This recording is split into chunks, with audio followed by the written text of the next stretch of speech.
무사히 할머니가 될 수 있을까? 죽임당하지 않고 죽이지도 않고 나 일어나. 언니랑 사는 거야 이제? 안 할게요. 내가 하면 돼. 화를 내고 있는 걸? 우와 할게요. 괜찮아. 사람이 화를 낼 수도 있지. 어른이 되면이라는 다큐멘터리의 한 장면 잠깐 보셨는데요.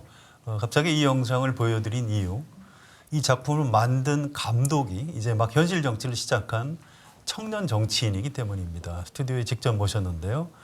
정의당 미래정치특별위원회 위원장 장혜영 감독님 안녕하세요. 안녕하세요. 네, 법실티에 나와주셔서 감사합니다. 불러주셔서 감사합니다. 네, 나이를 여쭤보는 게 좀 별얘긴 한데요. 지금 오늘 주제가 네. 청년 정치이다 보니까 대략 나이가 어떻게 되시나요? 뭐 정확하게 말씀드릴 수도 있는데요. 저는 87년생이고요. 네, 네. 30대 초반입니다. 확실한 청년이시네요. 그렇습니다.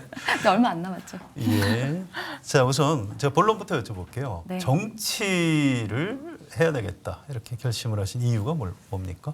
사실 그 전까지도 이제 방금 전에 예고편 보여드렸었지만 네. 그런 이제 제 동생하고 시설에 살던 동생을 이제 다시 지역사회로 데리고 오는 이제 그런 내용을 담은 다큐멘터리를 찍는 순간에도 이제 전 정치를 하고 있다고 생각했어요. 근데 그건 이제 시민으로서의 정치라고 생각했다면 이제 시민으로서의 정치의 한계를 느꼈기 때문에 어떤 대의하는 정치, 더 많은 힘을 가지고 실제로 결정할 수 있는 정치를 하고 싶다고 생각하게 됐는데요. 네. 가장 큰 이유는 외쳐서 정치의 약속을 받아내도 그 약속을 지키지 않았을 때 시민들이 할 수 있는 일이 생각보다 없다는 어떤 그런 절망감 같은 것들을 좀 느꼈기 때문이에요. 그러니까 마치 어떤 때에는 예를 들어서 뭐 선거철이라든가 아니면 뭐 정부 출범 초라던가 이제 이런 때에는 굉장히 많은 희망들을 가지고 이야기를 하고 어떤 정책적인 변화가 만들어질 것처럼 보이지만 그렇죠. 네, 사실 뭐 예를 들면 장애등급제라던가 과연 그것이 진짜 제대로 폐지된 것인가라고 했을 때 뭐 적절한 예산이 반영되지 않은 말로만 폐지 이제 이런 모습들을 보면서 어떻게 하면 진짜 변화를 만들 수 있을까? 진짜 변화를 만드는 자리에 내가 가서 만들면 되지 않을까라는 생각을 하게 되었던 것이죠. 그렇군요. 그런데 청년 정치 해야 된다고 이제 모든 정당에서 사실 얘기를 다 하고 있습니다. 네. 그런데 굳이 정의당을 선택하신 이유가 있나요?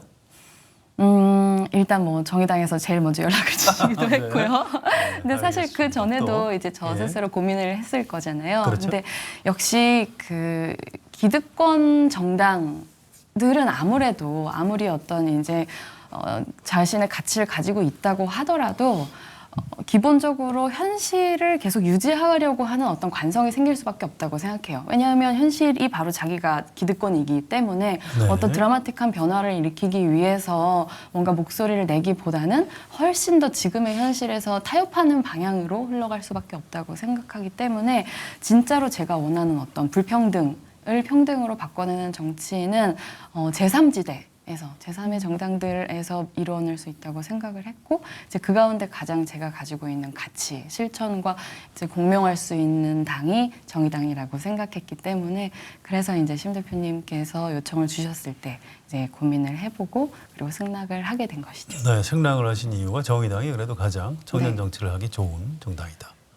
청년 정치를 뭐 그렇다고 얘기할 수 있을 것 같아요. 네, 정치를 또 소수자 약자를 위한 정치. 네, 그러니까 청년을 진짜로 위한 현실을 정치. 바꿔내는 정치를 하기 위해서는 예. 진짜로 정치 지형의 변화를 정의당은 너무나 바라고 있잖아요. 그렇죠. 그것과 함께 갈 수밖에 없다라고 생각하는 측면이 있고 그 안에서 지금까지 실천하면서 보여주었던 어떤 약자와 소수자를 위한 정치는 정의당의 정치였다고 생각하기 때문입니다. 알겠습니다. 자, 조국 사태 이후에 네. 중요한 것은 공정이 아니라 불평등이다. 불평등에 주목해야 한다. 이런 말씀을 하신 일이 있는데 네. 이렇게 말씀하신 이유가 뭔가요?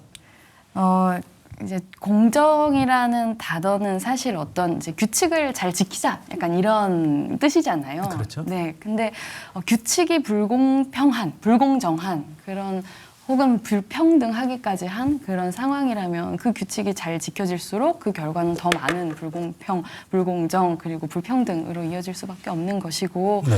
그러한 현실을 너무나 많이 보았기 때문에 지금의 어떤 이제 양극화라던가 아니면 불평등 같은 거는 공정의 가치로 더 이상 해결할 수 없는 선에 이르렀다라고 저는 이제 판단하고 있기 때문인데요.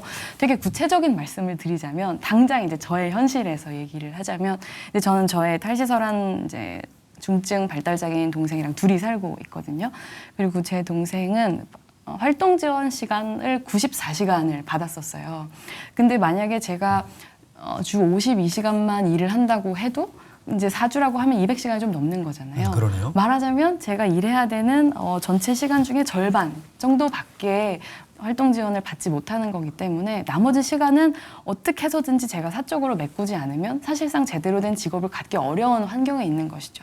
근데 이러한 저의 상황에 대해서 우리 정부는 뭐라고 얘기를 하냐면 그 정도도 많이 받는 거예요. 발달장애인 치고는. 이라는 대답을 돌려줍니다. 공정하다는 것이죠. 하지만 저의 삶과 제 동생의 삶을 본다면 이것은 살아갈 수 없는 환경을 이야기하고 있는 것인데 그 앞에서 공정하다라고 얘기하는 건 완전히 넌센스인 그렇군요. 것이죠. 그래서 불평등에 주목해야 합니다. 불평등의 삶에 불평등한 삶에 주목해야 삶에 주목해야 된다. 한다. 네, 이런 라고 말씀이시네요. 생각합니다. 알겠습니다. 그동안 이제 기존 정당에서 청년들은 선거 때 좀 뭐 영입을 한다든가 이렇게 한번 쓰고 버리는 소모품처럼 좀 취급한 측면이 있습니다. 클리넥스. 그렇죠. 아무튼 이 청년 정치에 대한 기대가 높으면서도 이번 총선 앞두고 또 청년들을 또 이렇게 상표처럼 뭐 쓰고 버리는 것 아니냐 뭐 이런 걱정들이 있는데 네. 장 위원장님 생각하시는 청년 정치가 뭐라고 생각하십니까? 제가 생각하는 청년 정치는 더 나은 정치라고 더 나은 생각합니다. 예, 지금보다 더 나은 정치 그리고 불평등을 해소하는 정치가 곧 청년 정치여야 한다. 그리고 청년 정치이다라고 생각합니다. 네, 청년 정치를 구현하기 위해서는 청년이 정치에 꼭 나서야 하는 거죠? 네, 그렇다고 저는 생각하고 네. 있습니다. 알겠습니다. 자, 이지혜 기자 좀 이어가 주실까요? 네. 장 감독님께서 정치를 시작하시면서 우리에게 지금 반드시 필요한 변화를 만드는데 주저하는 지금의 정치에 지쳤기 때문이라고 말씀을 해주셨는데요. 나중이 아니라 지금이 굉장히 중요한 키워드인 것 같아요. 네. 이 부분에 강조점을 두시는 이유가 있을까요? 네, 일단 지금이라고 하는 것을 제가 중요하게 생각하는 것은 어떤 수사가 아니라 바로 당면하고 있는 현실에 기반해서 말씀을 드리는 것인데요. 지금 당장 손 쓰지 않으면 정말 바람 앞에 촛불처럼 쓰러져 가는 너무 많은 사람들의 삶이 있기 때문에 그렇습니다. 그러니까 나중에라고 밀어버릴 수 있는 사람들의 목소리는 상대적으로 지금의 정치 현실에 반영되고 있지 않잖아요. 사실 전 청년 정치를 이야기할 때 과연 청년이라서 다를 것이냐라는 어떤 비판적인 시각에 대해서 뭐 논리적으로는 타당한 의견이라고 생각하지만 우리가 청년 정치를 말하게 된 배경에는 지금의 정치가 있다고 생각하거든요. 근데 지금의 정치의 이름을 우리가 부른다면 이제 앞서서도 말씀해 주셨던 것처럼 이제 비장의 중년 남성의 정치이지 않습니까? 그것이 괜찮느냐, 그대로 괜찮느냐라는 물음에서 저희가 시작을 해야 청년 정치를 이야기하는 본질을 잘 알 수 있게 되는 거라고 생각하고요. 그러니까 광장으로 나올 수도 없는 목숨이 경각에 달려있는 사람들의 삶이 지금의 정치에서 대변되고 있지 않습니다. 그렇기 때문에 나중에를 말하지 않는 정치가 중요하다라고 제가 열심히 이야기하고 있죠. 네. 지금 정의당에서 미래정치특별위원장으로 임명이 되셨는데요. 일단 네. 미래정치특위가 어떤 일을 하는 곳이에요? 미래정치특위에서 어떤 일을 하는지 아마 처음 말씀드리는 것 같아요.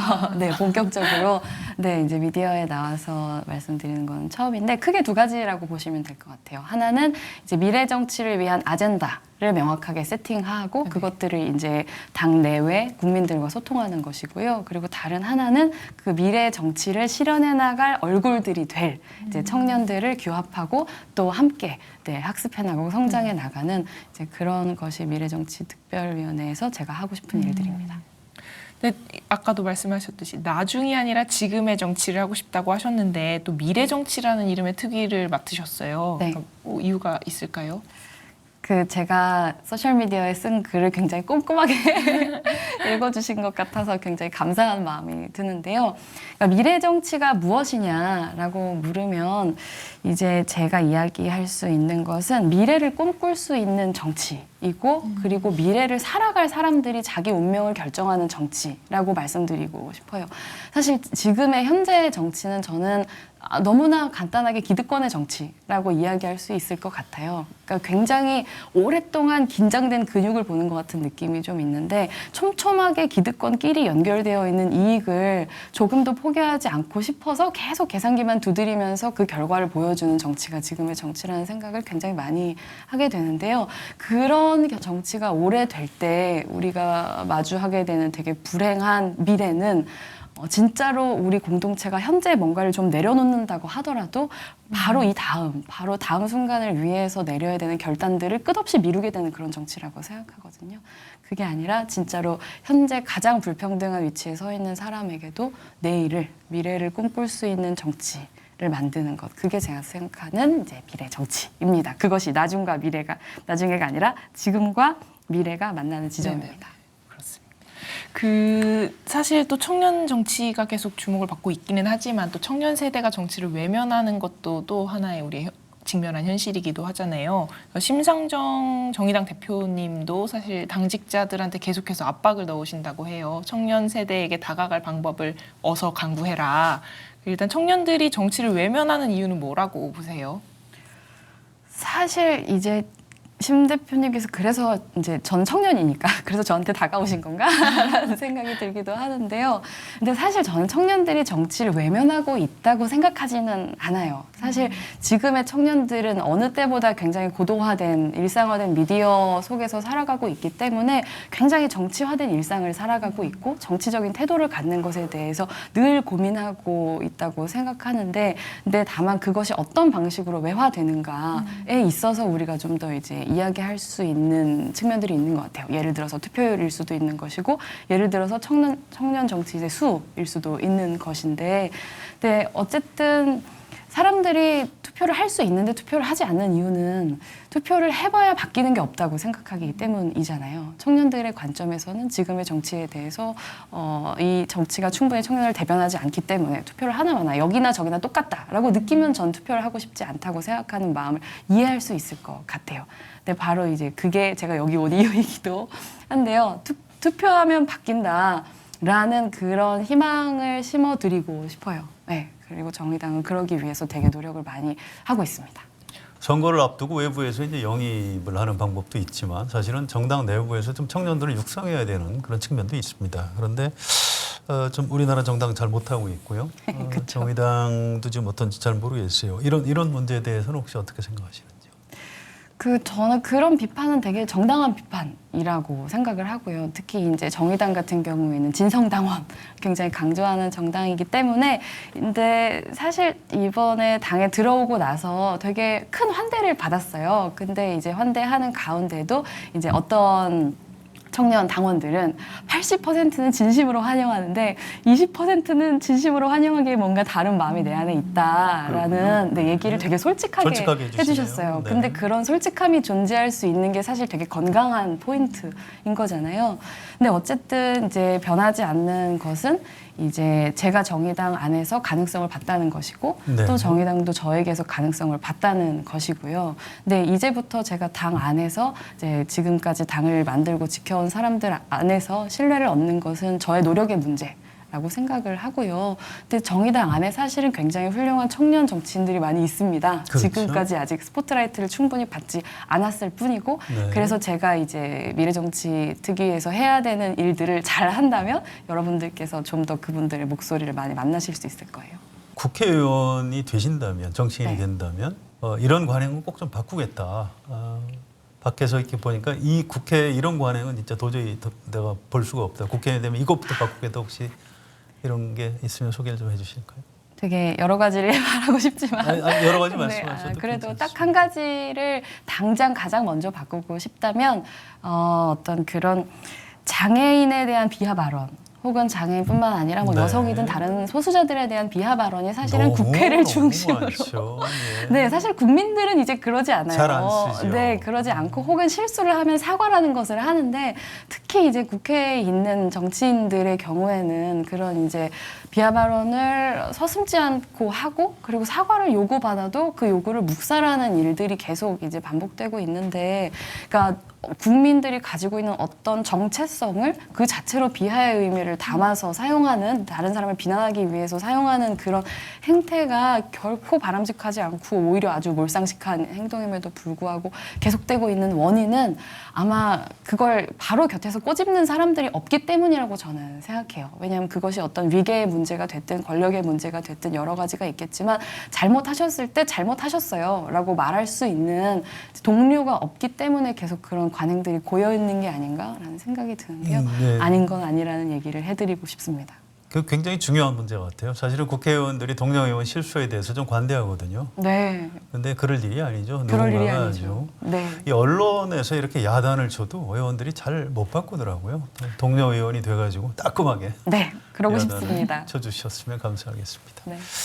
자, 시간 내서 출연해 주셔서 감사하고요. 이제 정치에 시작하신 건데 꼭 성공하셔서 미래정치 어젠다 실현하시고 정치인으로서 앞으로 큰 활약 펼치시기를 기대하겠습니다. 감사합니다. 감사합니다.